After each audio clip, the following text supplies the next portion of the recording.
मैं प्रेस के साथियों का धन्यवाद देता हूं, साथ ही साथ समाजवादी पार्टी के हमारे अयोध्या के सभी नेताओं का भी धन्यवाद देता हूं। और अयोध्या को लेकर के कोई पहली बार समाजवादी लोग प्रेस नहीं कर रहे हैं। इससे पूर्व में भी समय समय पर जब किसान आए, व्यापारी आए और हमारे गरीब जिनके साथ अन्याय हुआ उस समय आए, तो हम लोगों ने समय समय पर प्रेस के माध्यम से सरकार को जानकारी देने का काम किया। लेकिन सरकार सुनने वाली नहीं है और जो कुछ समाजवादियों ने जिस समय रखा, सरकार ने कोई कार्रवाई उस पर नहीं की। और उसका परिणाम यह है कि अधिकारी और भारतीय जनता पार्टी के लोग मिलकर के लूट में लग गए हैं। और जहां लूट होगी वहां विकास नहीं होगा, जहां लूट होगी वहां विकास नहीं होगा। और हम अपनी पार्टी के नेताओं का धन्यवाद देते हैं कि अयोध्या का काला चिट्ठा लूट का जो उन्होंने आज बताया है और जानकारी दी है, ये केवल अयोध्या का नहीं है। अगर अयोध्या जैसी पावन धरती पर ये भारतीय जनता पार्टी के लूट कर सकते हैं, तो आप सोचिए उत्तर प्रदेश में और जिलों में कितनी लूट हो रही होगी। अयोध्या जैसी पावन धरती पर जो किसान स्वयं ऐसे अच्छे कार्य के लिए जमीन देना चाहते थे, जिस समय मांग थी कि सर्किट रेट बढ़ाया जाए, इनको मुआवजा दिया जाए, सरकार ने किसानों को कहीं मुआवजा नहीं दिया जो उनकी मांग थी उसके अनुसार। लेकिन जब गरीब किसान भोले भाले लोगों से जमीन ले ली, जब दूसरे लोगों के पास जमीन पहुंच गई और अपने लोगों के पास उनकी जमीन पहुंच गई, उसके बाद अयोध्या का सर्किट रेट से लेकर के सब बढ़ा दिया गया। क्या ये राजस्व की क्षति नहीं है? और मुझे खुशी है इस बात की कि तमाम भारतीय जनता पार्टी के पदाधिकारियों की सूची और अधिकारियों ने जिन्होंने जमीन ली है उनकी रजिस्ट्रियों की कॉपी हमें दी है। ये रजिस्ट्रियों की कॉपी है। और यही नहीं है, बहुत बड़ी संख्या में फाइल में है ये सब। केवल यही लूट नहीं हुई, सेना जैसी जो डिफेंस है, उस डिफेंस की जमीन से कोई छेड़खानी नहीं करता। कभी इस डिफेंस की जमीन की तरफ कोई नहीं देखता। और जहां पर फायरिंग रेंज थी, जहां पर आर्टिलरी या और अभ्यास के लिए इस्तेमाल जमीन होती थी, उस जमीन को भी इन्होंने भारतीय जनता पार्टी के लोगों ने बेच दिया। और अपनी हार के कारण जनता को दुख देने के लिए, जनता को परेशान करने के लिए रेलवे अलाइनमेंट भी बदल दिया। जो अलाइनमेंट पहले था उसमें किसी गरीब की ज्यादा जमीन नहीं जा रही थी, किसी का कारोबार नहीं खत्म हो रहा था। लेकिन जानबूझ करके भारतीय जनता पार्टी ने कि अब चुनाव हार गए हैं, सरकार उनकी है, तो हम रेलवे का भी अलाइनमेंट बदल देंगे। और रेलवे का अलाइनमेंट भी बदलने के काम चल रहा है, जैसे कि गरीबों की जमीन वो छीन ले, घर मकान जो सदियों से रह रहे हैं, जो कारोबार कर रहे हैं, उनका छीन ले। तो ये तो अयोध्या केवल एक जिला है। इसी तरह पूरे प्रदेश में हर जिले में भारतीय जनता पार्टी लूट मचा रही है। तो क्या है जीरो टॉलरेंस उनका करप्शन के लिए?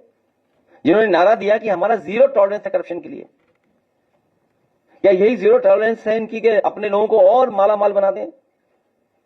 क्योंकि भोली वाली जनता को यह नहीं आभास था कि इस जमीन की कीमत कल क्या होगी। लेकिन अधिकारी और बीजेपी के लोगों को पता था कि कल इसकी कीमत क्या होगी। ये सबसे ज्यादा बड़ी लूट अगर कहीं हुई है तो अयोध्या में भारतीय जनता पार्टी और अधिकारियों ने मिलकर की लूट की है। हम अपने गरीबों को जो आए आज हैं, इनको कहना चाहते हैं कि समाजवादी आपके साथ हैं। और जितने भी विकास कार्य हो रहे हैं उसके विकास के खिलाफ नहीं है। अयोध्या वर्ल्ड क्लास सिटी बने, अयोध्या के पास और अयोध्या के आसपास वर्ल्ड क्लास इंफ्रास्ट्रक्चर हो। हालांकि उसके लिए दिमाग चाहिए होता है।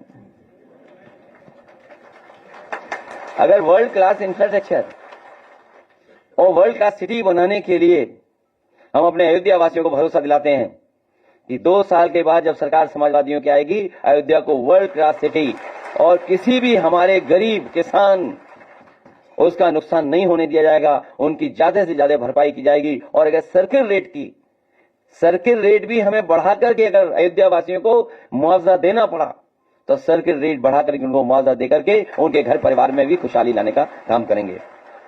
चाहे ओवरब्रिज हो या जो प्राइवेट बिल्डर्स को जमीन दी जा रही है, महर्षि योगी जी के नाम पर जो ट्रस्ट था उसमें भी कुछ अधिकारी लोग घुस गए हैं, पता लगा है, केवल इसलिए कि उन्हें पता है कि उसकी कीमत कल क्या होगी।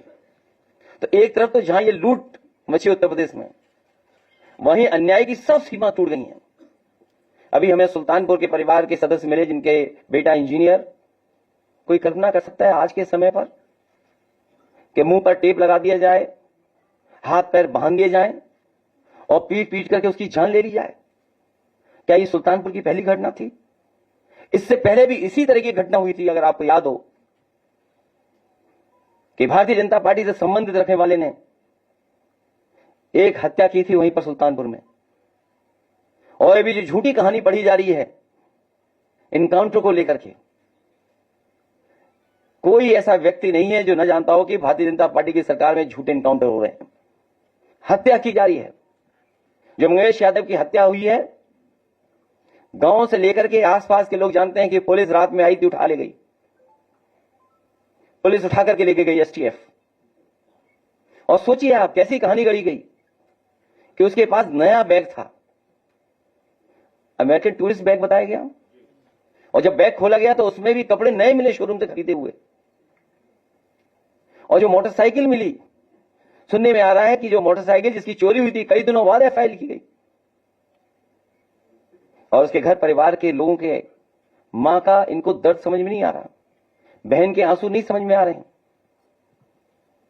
और सोचिए कैसा दिमाग इनका, सरकार ने कैसी होशियारी दिखाई कि चप्पल में इनकाउंटर कर दिया। बताइए आप, कैसा दिमाग है इन लोगों का, क्या होशियारी दिखाई। कौन नई तस्वीर देख करके बता सकता है कि यह झूठा इनकाउंटर हुआ था? और यह पहला झूठा इनकाउंटर नहीं है यूपी का, तमाम इनकाउंटर पे उंगली उठी है।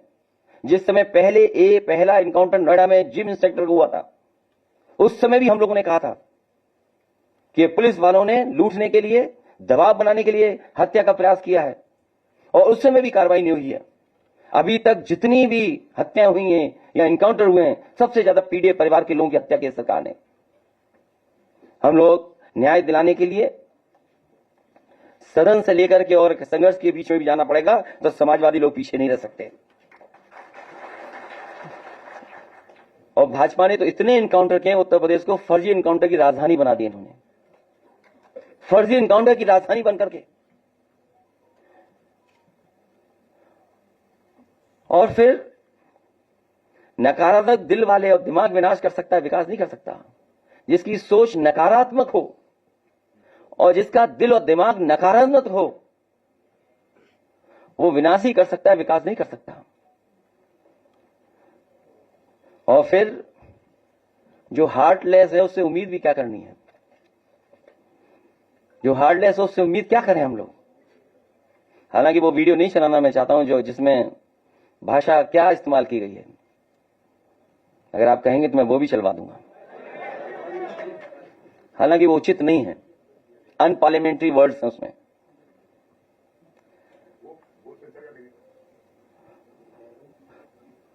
अगर दिमाग होता तो चप्पल में इनकाउंटर नहीं करते। इसलिए जहां ये सरकार लूट कर रही है, वहीं इनकाउंटर कर करके डराना चाहती है,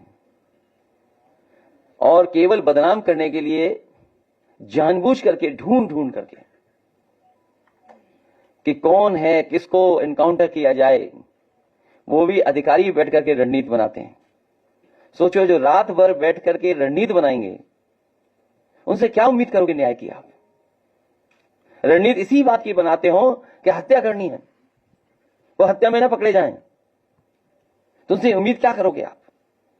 केवल फेक इनकाउंटर नहीं, बल्कि संविधान ने जो अधिकार दिए हैं, उन अधिकारों को ये सरकार छीन रही है। 69,000 वाले बच्चे कितना आंदोलन कर रहे हैं, सोचिए, कोई कल्पना कर सकता है? लेकिन ऐसी साजिश, षड्यंत्र कि दोनों को बढ़ा दो, आप दोनों को बढ़ा दो। इसलिए भाजपा किसी की सगी नहीं है, न इनकी न उनकी। भाजपा किसी की सगी नहीं हो सकती, केवल उन्हें अपना स्वार्थ सिद्ध होना चाहिए। इसलिए जहां लूट की गई है, उसके कागज आए हैं, मैं तो लीडर ऑपोजिशन से दोनों सदनों में कहूंगा कि बाकायदा पूरी सूची सदन में दी जाएगी और समय आने पर कि हम लोग कैसे आगे बढ़ें उस पर भी हम लोग काम करेंगे, क्योंकि अभी कुछ नाम आए हैं तस्वीरों के साथ, अभी बहुत सारे नाम आना बाकी हैं जिसमें बहुत जिम्मेदार अधिकारी भी हैं और भारतीय जनता पार्टी के बड़े बड़े नेता और पदाधिकारी भी हैं।